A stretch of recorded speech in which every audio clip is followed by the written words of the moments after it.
তিনি শশাংকৰ বিচনাত পৰিল সঁচা, কিন্তু টোপনি নাহিল। শশাংকৰ এটা অহংকাৰ আছিল যে আজিলৈকে কাকো নিজৰ জীৱনৰ কথা, জীৱনৰ সমস্যাবোৰৰ কথা কোৱা নাই। অৱশ্য ব্যৱসায়ী শশাংকৰ চৌধুৰীৰ ব্যক্তিগত জীৱনৰ কোনো সমস্যা আছে বা থাকিব পাৰে বুলি বহুতে নেভাবে। আজি অভাৱনীয়ভাৱে অপৰাহতৰ আগত কথাবোৰ কিয় কবলৈ ওলাল তেওঁ নিজেই ভাবি নেপালে। চকুমুদি বিচনাত পৰি থাকি শশাংকৰ নিৰঞ্জন আৰু অপৰাৰ কথা চিন্তা কৰিলে। সেই তাহানিৰ নিৰঞ্জন আৰু আজিৰ নিৰঞ্জনৰ মাজত এক ভাবিব নোৱাৰা পাৰ্থক্য। এই বিষয়ে অথনি এডভোকেট হেমিদুৰ ৰহমানৰ ঘৰতো আলোচনা হৈছিল আৰু হেমিদুৰৰ পৰাই শশাংকই শুনিছিল যে অপৰা নগৰখনৰ আৰু নগৰৰ আশপাশৰ গাঁওভূঁইৰ মানুহৰ মাজত সুপৰিচিত এক নেত্ৰীয়ে।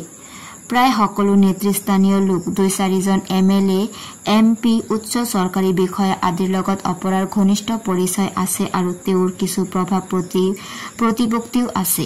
তেওঁ সাহসী আৰু বুদ্ধিমতীও। ৰাইজৰ, বিশেষকৈ মহিলাসকলৰ কাৰণে তেওঁ যথেষ্ট কাম নকৰাকৈও থকা নাই। হয়তো নিসন্তান হোৱাৰ কাৰণে তেওঁ এনেদৰে ৰাইজৰ কামত আত্মনিয়োগ কৰাত এটা আনন্দ লাভ কৰিছে আৰু সেইকাৰণে ঘৰৰ ভিতৰতকৈ ঘৰৰ বাহিৰত নিজকে ব্যস্ত ৰাখি তেওঁ ভাল পায়। কিন্তু নিৰঞ্জনৰ হল কি? বিষণ্ণ, বিমৰ্ষ, নিৰ্বিকাৰ আৰু হতাশ। শশাংকই ভাবিলে নিৰঞ্জনৰ জ্ঞান, বুদ্ধি, অধ্যয়ন আৰু আদৰ্শবাদেৰে তেওঁ এজন মন্ত্ৰী হবৰ উপযুক্ত মানুহ আছিল।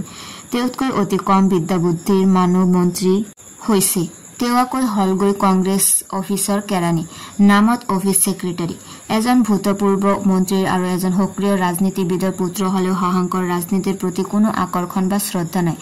স্বাধীনতা লাভৰ পিছত ভাৰতৰ কোনো ৰাজনৈতিক দলৰে স্থিৰ আৰু দৃঢ় আদৰ্শ নোহোৱা হৈছে, এয়ে শশাংকৰ ধাৰণা। গতিকে নিৰঞ্জন কংগ্ৰেছী হোৱাৰ কাৰণে শশাংকৰ বিশেষ আপত্তি নাই। তেওঁৰ কথা হল নিৰঞ্জনৰ নিচিনা মানুহ অফিচৰ কেৰাণী হবলৈ গল কিয়? হব লাগিছিল MLA বা মন্ত্ৰী। শশাংকৰ দেউতাক বুদ্ধিমান মানুহ, কিন্তু ভাল মানুহ নহয়। এই কথা অন্য সকলোতকৈ শশাংকই বেছি ভালকৈ বুজে। অথচ তেওঁই কত বছৰ মন্ত্ৰিত্ব খালে। জীৱনত কোনো উন্নতিৰ আশা নকৰা বা মৰা একে কথা। কিন্তু নিৰঞ্জনৰ এই জীৱনমৃত অৱস্থাৰ কাৰণ কি? নিৰঞ্জনক দেখিলে তেওঁৰ কিবা আশা উদ্যম আছে, ভাবিব নোৱাৰি। নিৰঞ্জক এক মূৰ্তিমান হতাশা। তেওঁৰ মুখখনত ফ্ৰাষ্ট্ৰেশ্যনৰ, ফেইলাৰৰ, ডিসএপইণ্টমেণ্টৰ স্পষ্ট স্বাক্ষৰ। এইবাবে আজি শশাংকৰ মুখৰ পৰা নিজৰ বিষয়ে ইমানবোৰ কথা ওলাল নেকি? মোৰ বুকুৰ ভিতৰতো মই গম নোপোৱাকৈ কৰবাৰ এটা আধবয়সতে বুঢ়া হোৱাৰ ডিসএপইণ্টমেণ্ট আৰু ফ্ৰাষ্ট্ৰেটেড মানুহ হৈ আছে নেকি? সি এই নিৰঞ্জনতকৈও বেছি দুখী নেকি? মোৰতো কোনো অভাৱ নাই, তেন্তে দুখ কিহৰ? মই স্বাধীন, মই মুক্ত। মোৰ জীৱনটোক মই নিজে মোৰ মতে গঢ়ি লৈছো। কোনো দুখ বা আক্ষেপ কৰিবলগীয়া নাই। কিন্তু নিৰঞ্জনৰ বেজেৰুৱা চকুহালত মোৰ মনৰ মাজৰ আন এটা মানুহৰ চকুৰ প্ৰতি ছায়া মই দেখিবলৈ পালো কিয়? নিৰঞ্জনৰ অন্যমনস্কতা, উদাসীনতাৰ নিৰ্লিপ্ততা, তাৰ লগত মোৰ সম্পৰ্ক কি? অসংলগ্ন চিন্তাবোৰ শশাংকৰ মনত উদয় হবলৈ ধৰিলে। আমি কোনোদিন নিজকে বুজিব নোৱাৰিলো নেকি? বেদনা আৰু আশাৰ উৎকণ্ঠাৰ নিৰ্ভুল নামকৰণ কৰা হল জানো? সেয়া কাৰ কবিতা আছিল? তাহানি স্কুলত পঢ়া সবল কবিতা। Oft in stilly night, ere slumber's chain has bound me, fond memory bring the light of other days around me. মাষ্টৰে অৰ্থ বুজাই দিছিল, বুজিছিলো অৰ্থ, কিন্তু তাৎপৰ্য একো বুজা নাছিলো। কিহৰ ফণ্ড মেমৰি, কিহৰ লাইট অফ আদাৰ ডেজ? সেইবোৰ অন্য দিনৰ পোহৰতো নাছিল।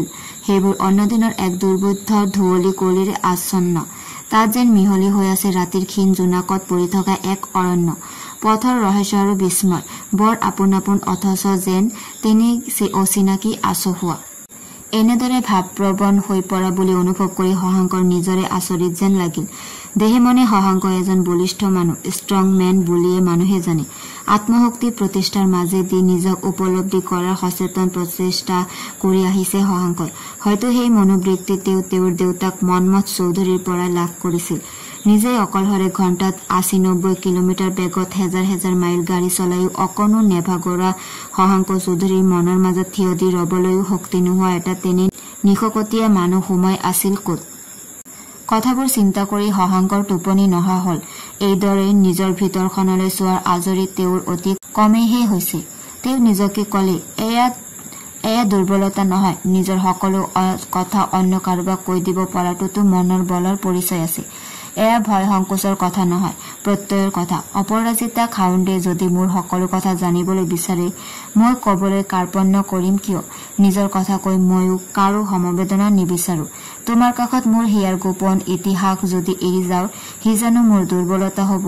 কিন্তু অপৰাজিতাৰ নিচিনা এজনী মানুহে মোৰ লগত ৰাজনীতিৰ কথা নেপাতি জীৱনৰ কথা উলিয়ালে কিয়? মইতো নিজৰ কথা শুনাবৰ কাৰণে শুনোতা বিচাৰি ইয়ালৈ অহা নাই।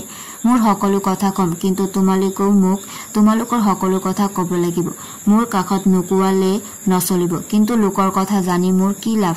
মই গল্প উপন্যাসৰ লিখক নহয়। অন্য মানুহৰ জীৱনৰ কথা জনাত মোৰ কোনো স্বাৰ্থ নাই। কিন্তু নিৰঞ্জন কিয় এনেকুৱা হল? অপৰা কিয় এনেকুৱা হল? মই নিশ্চয় জানিব লাগিব। নিৰঞ্জনক মই সকলো সুধিম, এটা এটাকৈ সুধিম, আৰু এটা এটাকৈ জানি লম। আৰু যদি নকয় নিজৰ কথা নিৰঞ্জনে কিবা কব জানো? সেইটো বেছি কথাই নকয়, অপৰাই কব। অপৰাইতো পলিটিক্স কৰে, হয়তো বহুত মিছা কথা কব। কওক, মই বুজি পাম।